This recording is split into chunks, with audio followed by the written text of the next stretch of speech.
so real, guys. I think I went ooh. UFC Fight Night Atlanta Kamaru Usman versus Joaquin Buckley is happening this Saturday, June 14th at State Farm Arena in Atlanta, Georgia. Someone is 100% entering Valhalla this Saturday. I had to think long and hard who I thought it was going to be between both of these fighters.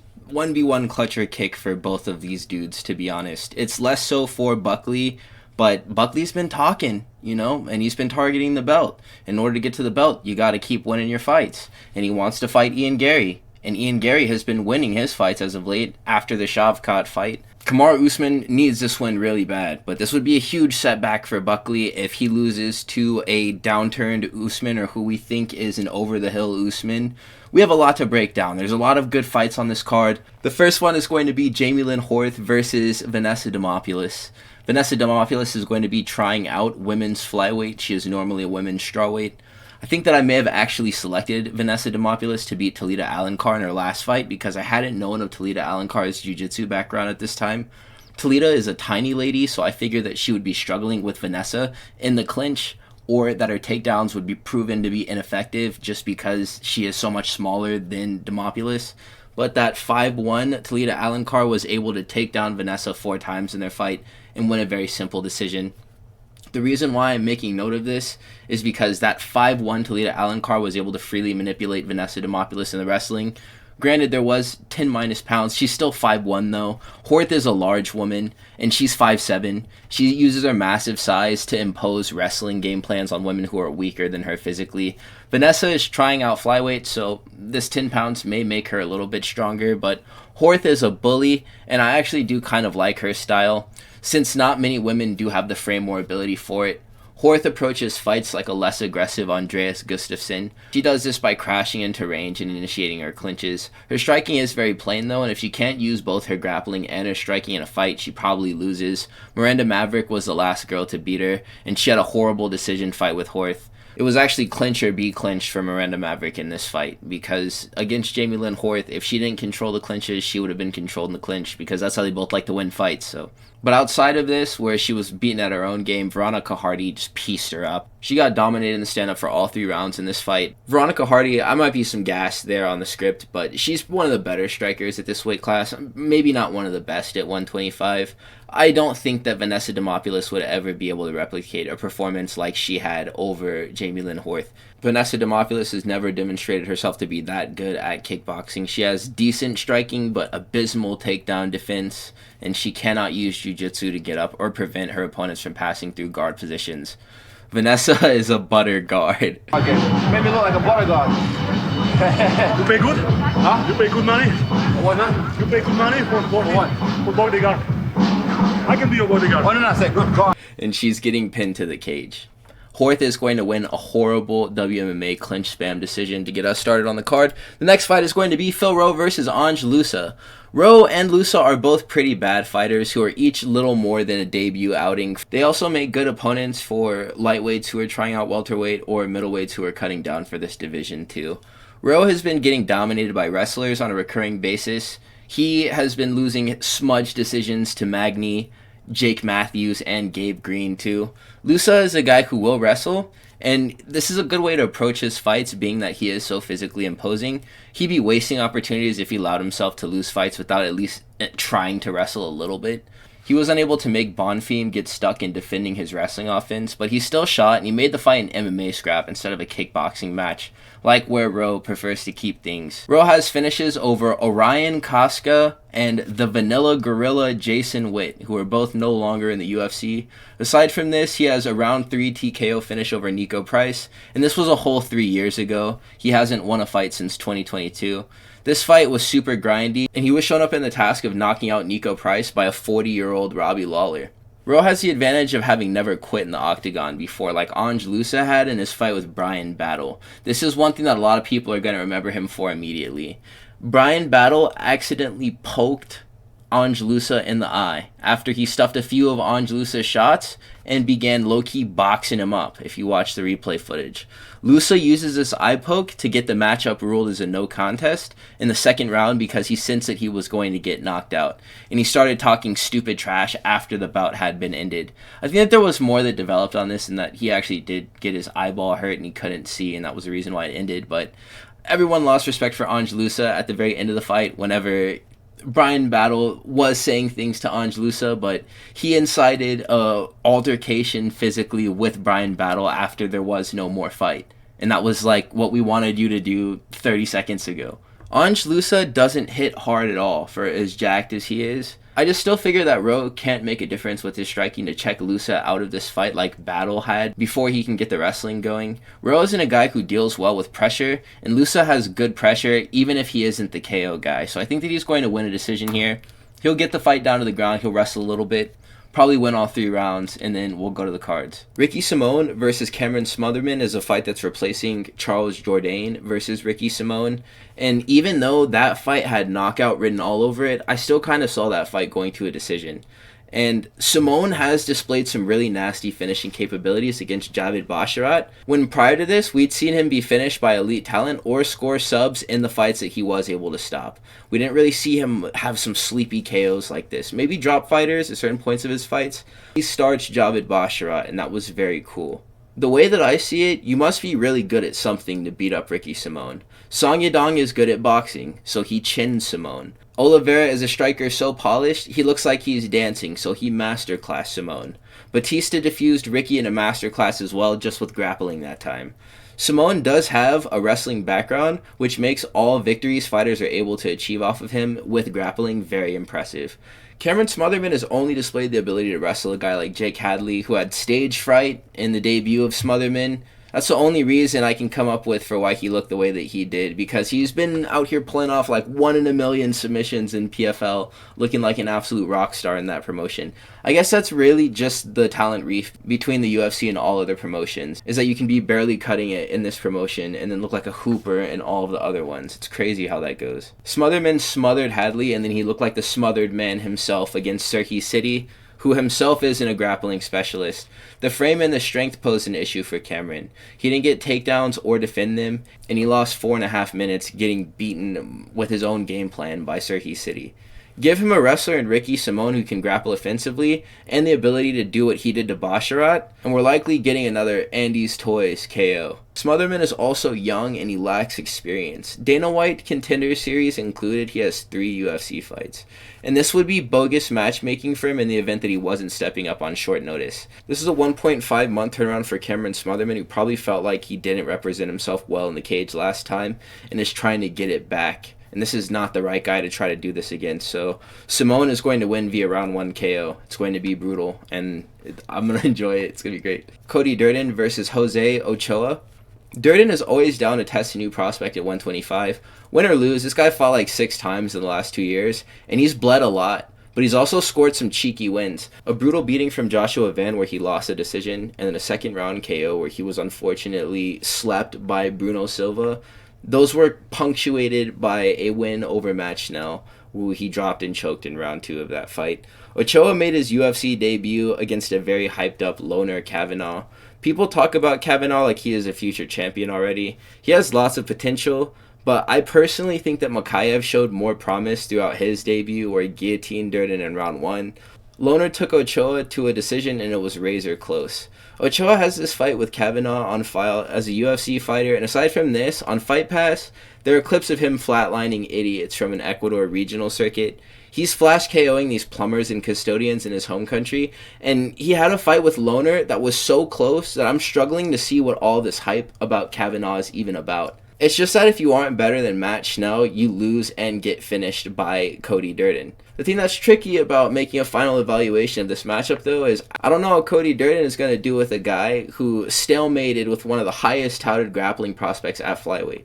Because if anything, that Kavanaugh guy, he can grapple very well. Jose Ochoa would be a fun addition to this division. He's only 24 years old. For being only 33, Cody Durden has been around the block so many times, and he can win this fight on experience alone since he has gotten so many reps in the last 5 years. But if Loner is who people say that he is, then a guy who lost a 28-29 decision to him that could have been his will likely achieve an equal amount in this organization. So he's full of potential and skill. It's kind of incalculable based off of what we have so far. He's probably gotten better since the last time that he fought too.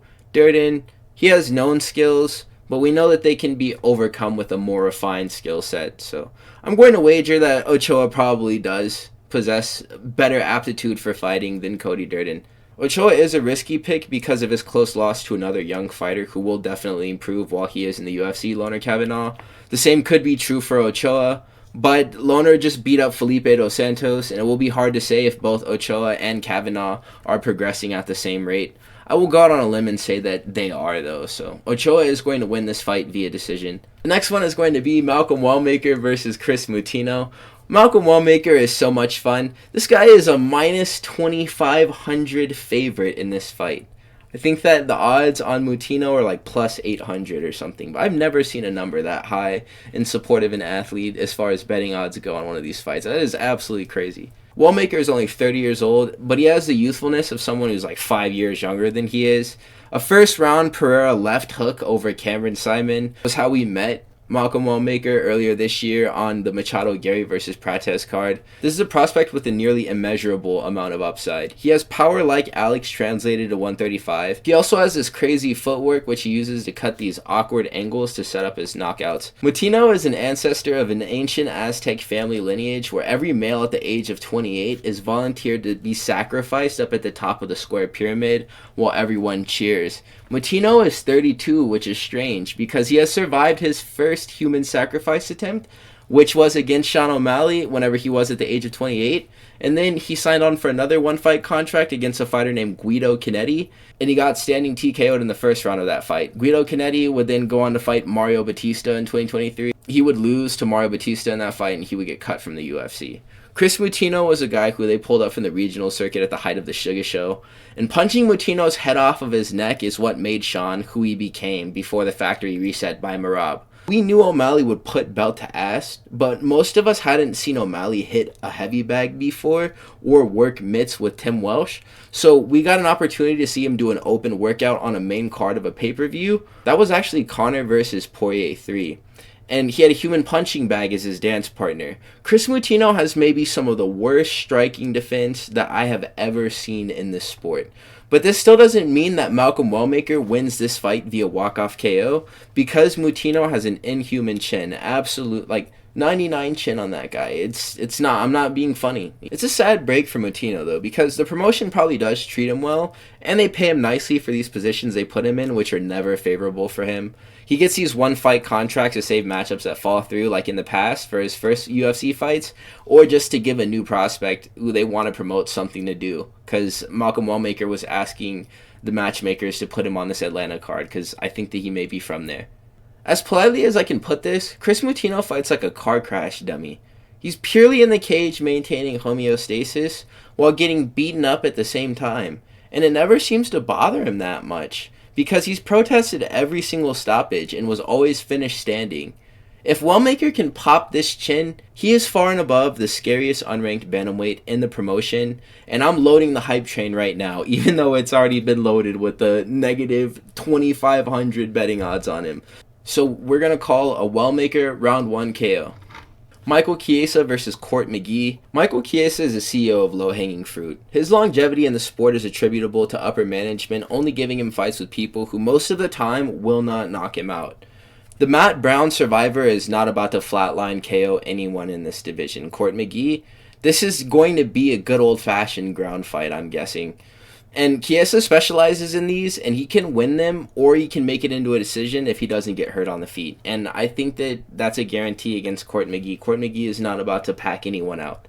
A prime example of this is Sean Brady. Michael Chiesa did fight Sean Brady before, and he took Chiesa to a decision. And we can all agree that when everything is considered, Brady is a harder fight than Holland. And yet, Michael was darsed by Holland, and yet was only walk-off decisioned by Brady.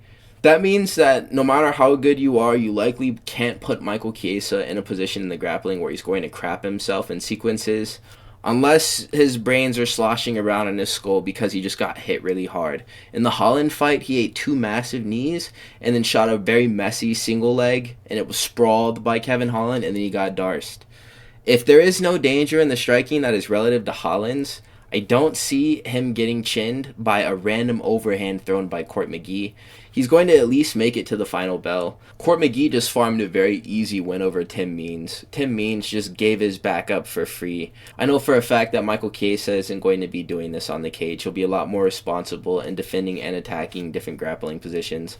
Michael Chiesa also isn't 40 years old like Court Mcghee. He could be said to be only a little bit out of his prime, as opposed to being a full-fledged old man gatekeeper like Court Mcghee. So Chiesa is physical for the fact that he has a large frame, but he is just wiry and not very explosive, so his combinations on the feet don't mean much a lot of the time. But he does have a big skeleton, and that helps him get takedowns and control on the floor, and we know that he can do that. So I think that Michael Chiesa is going to win this fight via round 2 sub. We're just going to watch these guys do jiu-jitsu for a little bit. At the top of the prelims, we have Paul Craig versus Rodolfo Bellato. I know herpes gave you cold sores and makes your junk look all funky, but I had no idea that there are actual illness symptoms attached to this STD, and that's the reason why Rodolfo Bellato initially pulled out of this fight with Paul Craig. Paul either has the bug already or just doesn't care, because as a grappler, why would you still want to fight with a person knowing that you're going to be in close contact with an HSV carrier? It could be because before this was a fight that I was pretty confident that Paul Craig would win. He must also agree and understand that if he loses again, then he also loses his job in the UFC. So he's fighting the hurt man. He's fighting NBA Youngboy. Bellato's pretty bad at fighting already. He really didn't need any additional handicaps. I hope that he filed a police report on the woman who burned him if he's able to identify her. Rodolfo Bellato has some pretty horrible showings against Ihor Peteria and Jimmy Crute. Bruno Ferreira or even Mansur Abdul Malik, who's fighting up the card. I was just thinking about other guys who would win this fight, and I didn't even know that Mansur Abdul Malik was fighting later on. And I was just like, yeah, that guy would have won those fights, and he would have made it look easy. Bruno and Mansur would have flattened both of those fighters, Jimmy Crute and Ihor Peteria. Bellato had a war with Ihor Peteria, and fair enough, he did end up knocking him out, but he went to a majority draw with Jimmy Crute. Bellato's strengths are in striking, and he got dropped twice by Ihor Peteria in their fight, and that doesn't make me think that this is a dude who could just spill Paul Craig in less than 10 punches. Paul Craig is a very determined grappler, and if you don't put strong shots on him, he will try to implement grappling into your fight with him at any cost. And whenever he gets the fight to the ground, things always become more neutral than they otherwise would be in a stand-up fight. Bellato has actually no fights where he has grappled and only has 2 losses, but both of them have been by KO. I like Paul Craig. I think he's a fun character. I like his accent. I think that the Scottish accent is cool. He has a lot of things working for him in this fight. He's about an 80% chance of being better at grappling than Rodolfo Bellato. Even though Rodolfo Bellato is a BJJ black belt, Paul Craig wasn't even a black belt before he subbed Jamal Hill. And even before then, he had a win over the current champion of this division by triangle choke. And we all talk about, the ghosts of the past. He isn't this person anymore, but grappling is like riding a bicycle. And you never lose knowledge, only ability through whatever your physical state is at that time. So Craig has been knocked out a few times. But the scariest thing about Bellato is the risk of getting NBA Youngboy disease. So I'm going to say that Paul Craig gets the takedown early and subs Rodolfo Bellato in round 1 of this fight and keeps his job. To open up the main card, we have Alonzo Menifield at number 15. Oh my goodness, I can't believe that Alonzo Menifield is number 15 at light heavyweight. God help us. Versus Oumar Sy, or Oumar Sy help us. God and Oumar Sy, please work together to help us. We need you at light heavyweight. Oumar Sy is the best that we have at this division for light heavyweight prospects. It's literally him and no one else. But his last performance against Dawoon Jung on Moicano versus Saint-Denis did not move me at all. Play the GSP clip. I'm not impressed by your performance. Alonzo Menifield has never done something that made me say, hell yeah, Alonzo Menifield. I'm usually cheering for the guy that he's fighting who either one-shot him or is maliciously beating his face in. Menifield is a person, like Moutinho, who may be a cybernetic human that the UFC constructs just to fight in the octagon. I had to check his Instagram just to make sure that he was a real person. I can't say much about Menifield's game. He won a fight with Dustin Jacoby, who has been doing well lately. He did fight Azamat Murzakanov, and that was Murzakanov's last fight before he got banned for cheating. And Murzakanov stopped Menifield, and he walk-off decision Jacoby. This is just further evidence that MMA math doesn't work. Paul Craig is the lineal champion of this division. Alonzo Menifield, though, hasn't been in the business of sleepy KO since his fight with Misha Serkinov, who I only know from the video game UFC 4. Most recently, Menifield has moved away from striking, or striking heavy approaches in his fight at least, since he does kind of box like a bodybuilder. It looks very clunky and weird, and it's very easy to counter him off of his shots, so he just prefers not to do it that much anymore. He uses his power to shoot and pin fighters into the cage. He most recently did this against a fighter named Julius Walker. I was touting Julius Walker to be the next big thing in the weight class. I thought that he would sleep Alonzo Menifield out cold, and then he would catch Oumar Sy in the rankings and they would fight. But I was wrong about this. There was a nasty foot injury that Alonzo Menifield did suffer in the process of getting this win. That's likely the reason why Walker got Mario Batista'd by Alonzo Menifield. Walker gassed in round 1 of that fight, so he didn't even bother to try and create space to escape once he kept on getting placed back on the cage, because he escaped a couple of times and he would just get forced right back there. So he was like, man, whatever. Oumar Sy is bigger and more dangerous everywhere than Menifield, who I know doesn't have a rubber guard game, and he's going to be a fish out of water if he's in bottom positions. The question is whether or not Oumar Sy will score a finish. We lost Jailton Almeida at this weight class, and there's been a rift left behind by this absence. This division thrives off of scary grappling threats presented in intimidatingly tall dimensions in order for this division to be fun. We have a champion who kind of fits this bill, but the more the merrier, you know? Oumar Sy could be a fan favorite at 205. He just needs to keep this fight at range and KO Menifield early, like in his fight with Tuco Tokos. So I'm going to pick Oumar Sy to win this fight via round 1 sub or KO. He needs to stop this match as fast as he can. Mansur Abdul versus Cody Brundage at middleweight is going to be the next fight. I'm fed up with hype trains at middleweight. It's largely just because many of these fighters were never who we thought that they were. We're off the heels of Bo Nickel, Roman Kopylov, Ikram Aliskerov, Fluffy Hernandez. People consider him to have been fraud checked for having a bad fight with Brendan Allen. And Paulo Costa. Paulo Costa was this big, scary destroyer. We even excused the loss to Izzy, and he's done nothing but sandbag us ever since then. And this weight class needs a contender on the rise who doesn't get rim-packed going over one of his first couple of speed bumps. Cody Brundage gained aura from having a close fight with Bo Nickel at UFC 300. Brundage poked Abdul Razak Al Hassan in his eyeball, and he had this fight ruled a no contest. Then he gets it back with one of the most violent fights of the year against Julian Marquez. They both lose their gum shields. It was Cody Brundage who loses his first, and then they're just phone booth boxing. Julian Marquez's mouthpiece flies out onto the ground. The ref stops him for a second, gives them both back their mouthpieces. Cody Brundage ends up finishing the fight, and he scores a TKO like seconds after they both put their mouthpieces in. Brundage did show lots of guts in this fight. I think him being so unafraid to fail may result in him winning this weekend, but Mansur is a great storm to weather early in a fight.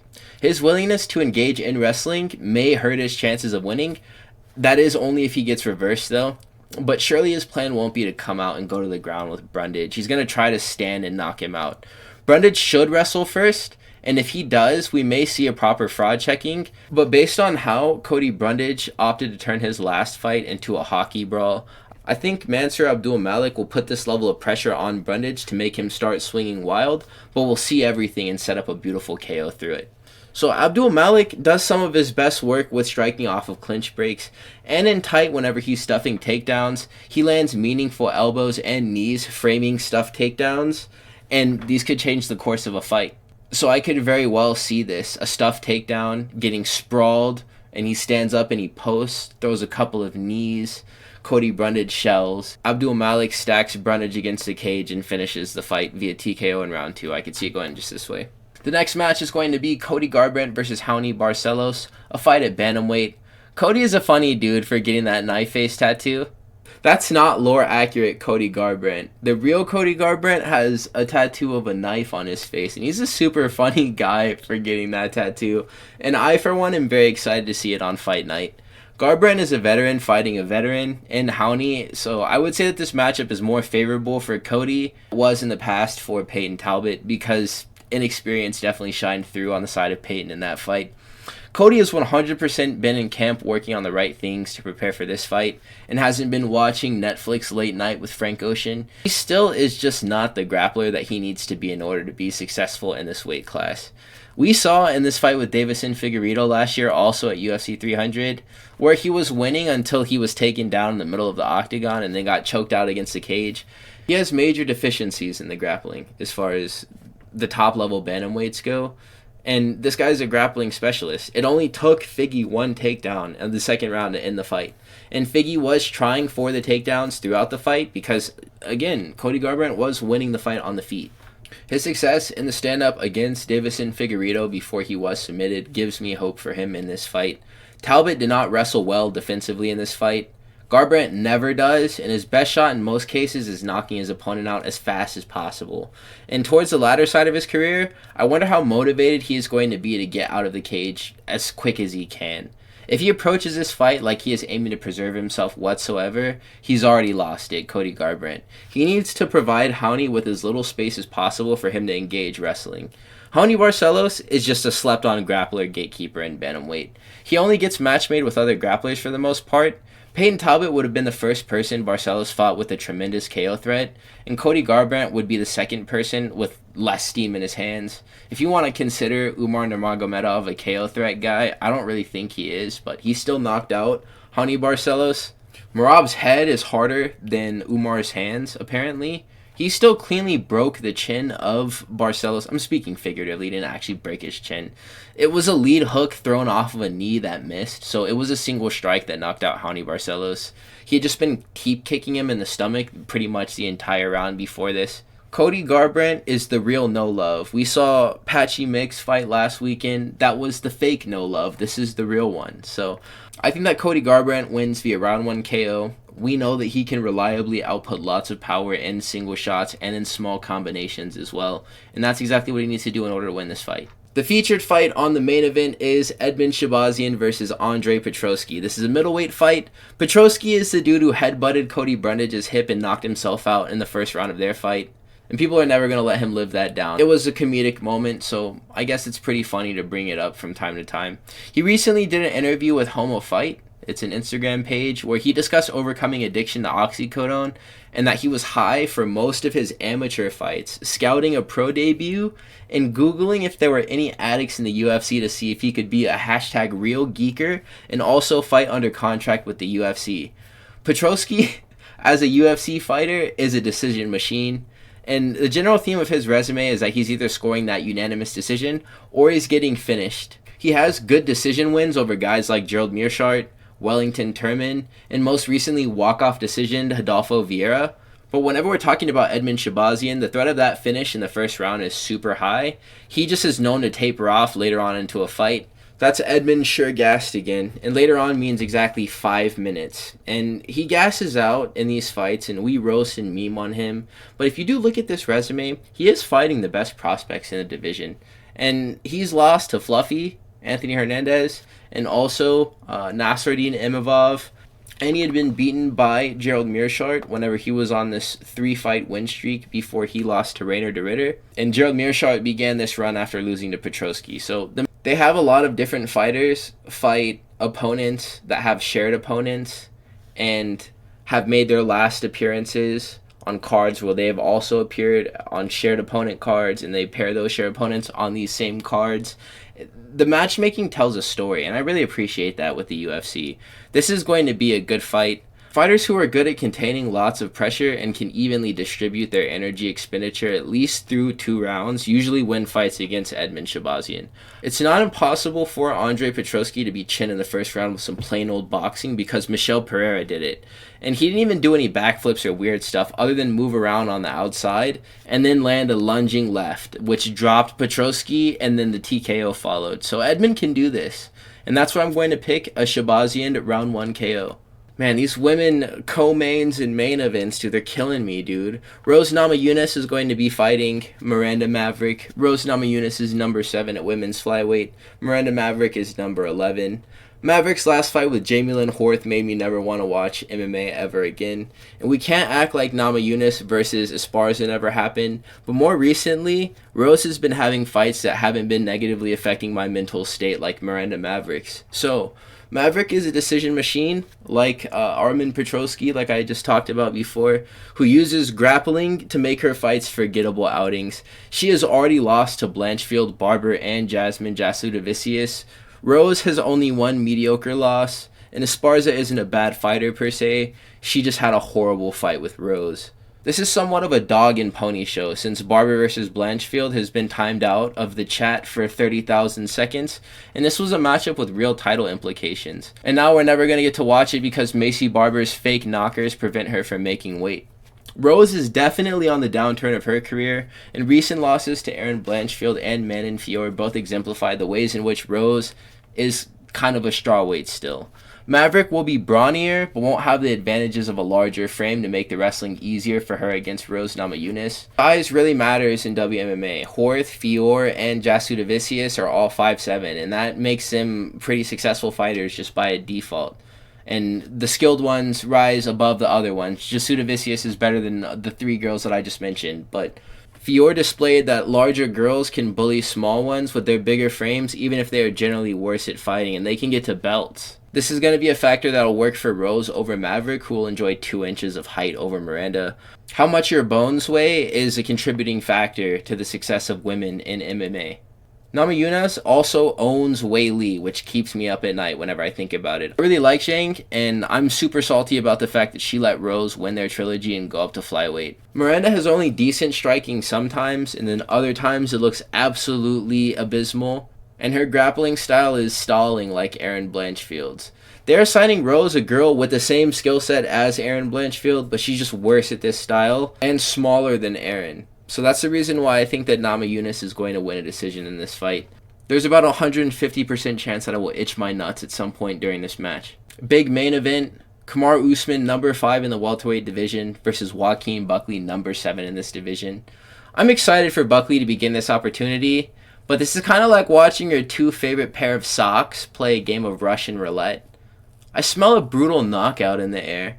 I don't know for certain which side it falls on, but I have a very strong idea of who's going to go to sleep. The most high-level striking matchups that Kamaru Usman has been involved in, they've been with Leon Edwards and Jorge Masvidal. Styles make fights, and Jorge Masvidal's style is more of a refined hood style, where you're pulling back as far as you can and winging big hooks.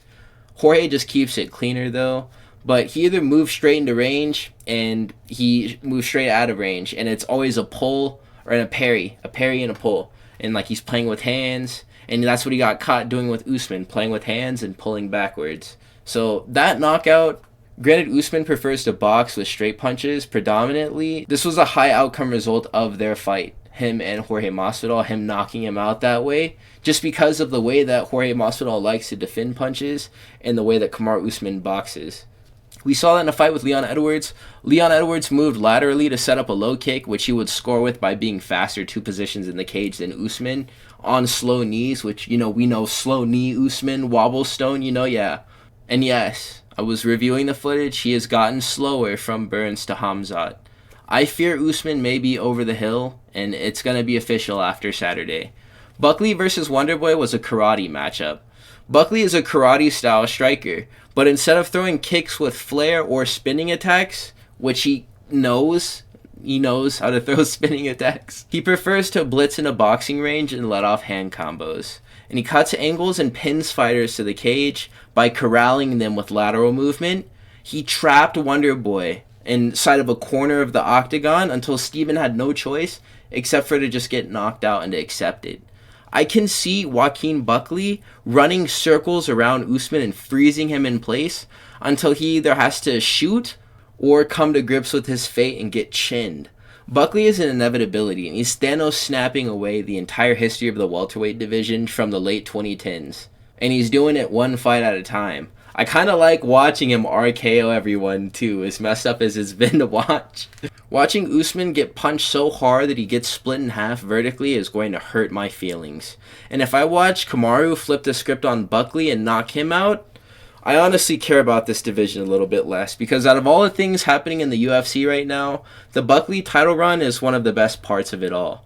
So I'm going to predict a Buckley round 4 KO for this fight. Alright, so it's the next day. I realized that I didn't record this last slide, and then I got out of the shower last night, and I was recording some B-roll content, and I muted my mic, so I had 2 minutes of me just talking, and it was audioless. So this is going to be me while they scrape either of the main event's fighters' carcasses off the canvas. I've been thinking about this brutal KO, and it's going to make me feel something. I just don't know what yet. And the Buckley knockout, I'm going to feel proud of Buckley, but I'm going to feel very sad for Kamaru. And if Buckley gets knocked out, then I will actually be scarred. In the way of all my predictions, though, I think that Jamey-Lyn Horth is going to win a decision. Ange Loosa will win a decision. Ricky Simón will win via round 1 KO. Jose Ochoa will win a decision. Malcolm Wellmaker is going to win via round 1 KO. Michael Chiesa will win via round 2 submission. Paul Craig will win via round 1 submission. On the main card, Oumar will win via round 1 sub or KO. Mansur Abdul Malik will win via round 2 TKO. Garbrandt will win via round 1 KO. Shabazian will win via round 1 KO. Rose Namajunas will win via decision. Joaquin Buckley will win via round 4 KO. So those are my picks. Lock it in. As far as the timetable goes for the event, not every fight can end in a round 1 brutal KO just because we're going to be done in 5 minutes. So this is a little ambitious. There's a lot of early stoppages on here, but I'd rather have long commercial breaks to look at memes over knockouts that had just happened and for them to be a lot of them on a card than for nothing to happen and then for the UFC to get to use their entire time block for mediocre fights. So hopefully everybody gets sparked out cold this weekend. Buckley versus Usman's ending in a double knockout. Get some. And I just want to say thank you, guys. We're about to hit 350 subs. If you've made it to this point, please do like, comment, and subscribe. So please have a wonderful day. I will catch you in the next upload.